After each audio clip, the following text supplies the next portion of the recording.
Here's an example of a top of funnel campaign, just the metrics on it. Again, I don't want to reveal any information about the terms we're targeting here, but this is just to show an example. So high level, you could see how much has been spent in total for each of the ad groups and how much has been made back.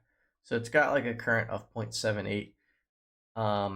And a couple things to point out here is one, these take a long time to optimize and improve because they're so broad. And like the first month or so is usually like the first 2 weeks are usually junk. The second 2 weeks start to get a little bit better. The trick is with this is just finding the right bids initially, because this information was all pulled from a dynamic search campaign, which went into creating a total of 8 ad groups. I have about 20 more I need to add to this. And essentially what you're doing is like you're creating essentially, like when you look at all the keyword search volume behind all the ad groups and themes and topics that are in here, you could think of it as creating like a giant Facebook audience, just really broad, top of funnel. But the difference is people are looking for answers to questions. So all your ads here send them to blogs. And you could see like some of these, like this one's a 1x, this one's a 0.9, this one's a 1.2, 1.4. They all have different bids. It's a game of just organizing these to find out what the bids are and then pulling more keywords out into them and just generally scaling this over time. And you could see here, basically, let me try to make this bigger. So you could see here it's spending like $80 a day, and like had a couple of really good days here where we were like over 2x for a couple of them.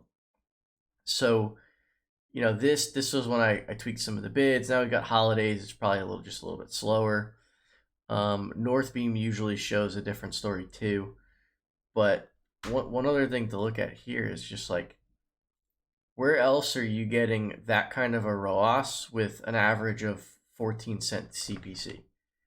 You're not getting that anywhere else.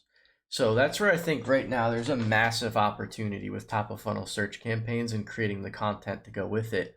What you're doing is you're creating a blog that answers the question that you're targeting in each theme, and then positioning your product as the answer. So going back to like a beauty brand, like with a moisturizer, you could talk about like really heavy emotional pain points, like feeling old and stuff like that, and try to position these products in there as the answer to that problem by writing a really good piece of content or telling a really good story.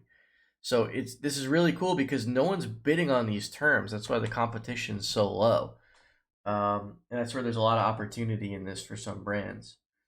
But usually you can find these opportunities with dynamic search, and that's what I like to do is start there, or just look at the blogs, run them through a keyword tool like Ahrefs or SEMrush, and see what we can get. I'll save that stuff for the advanced course. But pretty much like this again, I just wanted to highlight the opportunity here. And the other thing is like we could probably you could see here like it's limited by bids. So that's where like to scale this, you want to add more ad groups and more top of funnel themes if there's content to support it. And the other thing here is like look at the percent of new sessions. So when you look at something like a branded search, it's usually like 20 to 40%. It's just, or I forget what they look. They're all different, but it's usually like at least under 50. So like most of the people already been on the site, at least from what Google Analytics can measure. This is up there. So this is high. This is saying a lot of these are people that have never heard of the site. And just looking at like raw traffic, like this has driven 17,000 people to the site. So this even now creates like, if your product has a high time lag where people maybe don't buy the first day, this, maybe they're not buying like immediately. This is a great way to get people in the funnel really cheap. And they may convert. I mean, we're talking 17,000 for 2,500 bucks. There's just nowhere else you're getting cheap traffic like this. And you could see just the CTRs are really, really high. So this, I think, is where there's a lot of opportunity right now. And The tricky thing is you're going to lose money for probably the first month or two while you're figuring out how to optimize this and set it up and adjust it. But the upside is that this will be very stable. It's just based on questions that people have, um, depending on your product. Some of them are evergreen, some of them may not be, some of them may be seasonal. Totally depends. But either way, this is top of funnel, and I mean you could see like again as I was making some adjustments, it started to get better.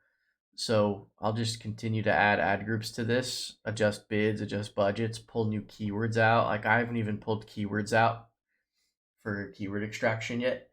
So this will just continue to get better over time. And I didn't pull it, but at the campaign level, if you remember the search impression share metrics, I was limited due to budget by like 50%. So I could probably maintain this performance at double the spend right now, but I am still trying to spend a little bit of time just cleaning it up. So this is an example of an actual top of funnel campaign. The big thing is like the CPCs are so low compared to what ROAS we're getting. This is just really, really cool opportunity right now in search by leveraging conversion bidding and keeping everything tight in one campaign.